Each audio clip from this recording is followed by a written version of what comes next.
महाभारत में एक प्रसंग आता है कि एक बार गुरु द्रोणाचार्य अपने शिष्यों के साथ जंगल में भ्रमण कर रहे थे। भ्रमण करते करते उनके साथ आया हुआ एक कुत्ता जंगल में रास्ता भटककर वहां पहुंच गया जहां एक गरीब बालक एकलव्य धनुर्विद्या का अभ्यास कर रहा था। कुत्ता एक अजनबी बालक को देखकर भौंकने लगा। अपने अभ्यास में कुत्ते के भौंकने के कारण बाधा उत्पन्न होने से एकलव्य ने कुत्ते का मुंह तीरों से भर दिया। कुत्ता तेजी से गुरु द्रोण और उनके शिष्यों के पास पहुंचा।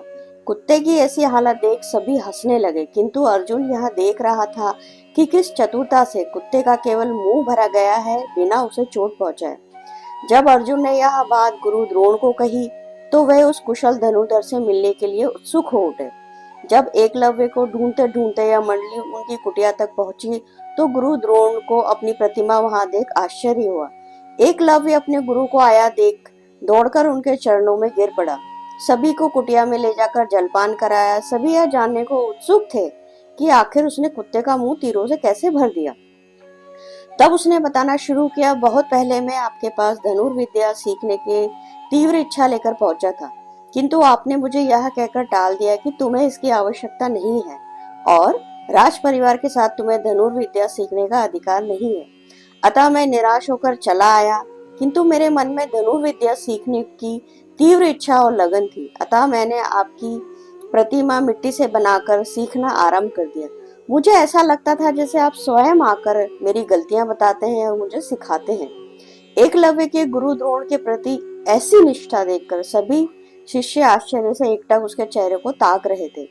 साथ ही एक ओर सभी उसकी बुरी बुरी प्रशंसा कर रहे थे तो दूसरी ओर उसकी धनुर्विद्या के सामने अपनी धनुर्विद्या को छोटा महसूस कर रहे थे। हालांकि अर्जुन को भविष्य में एक धर्मयुद्ध भगवान श्री कृष्ण के साथ लड़ना था, जिसके लिए अर्जुन को सर्वश्रेष्ठ धनुर्धर बनना ही था, जिससे धर्म की स्थापना हो सके और भगवत गीता का ज्ञान सबको प्राप्त हो सके। इसलिए गुरु द्रोणाचार्य ने अर्जुन को सबसे सर्वश्रेष्ठ धनुर्धर बनने का वचन दिया था।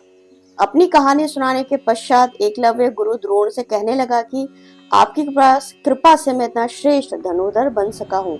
मुझे बताइए कि मैं आपकी क्या सेवा कर सकता हूँ। तो गुरु द्रोण ने कहा कि परंपरा है कि शिक्षा पूरी होने पर शिष्य अपने गुरु को गुरु दक्षिणा देता है, और बोले इस ऋण से मुक्त होने के लिए अपने दाहिने हाथ का अंगूठा हमें दे दो। एकलव्य ने बिना किसी हिचकिचाहट के अपने दाहिने हाथ का अंगूठा काटकर गुरु द्रोण के चरणों में अर्पित कर दिया, और इसके अपूर्व त्याग और गुरु के प्रति निष्ठा के कारण आज वो इतिहास में अमर हो गया। दोस्तों, अगर आपको हमारी ये प्रस्तुति पसंद आई हो तो लाइक करें, शेयर करें और हमारे चैनल को सब्सक्राइब करें। धन्यवाद। अब मैं आपको मिलूंगी अगले वीडियो में।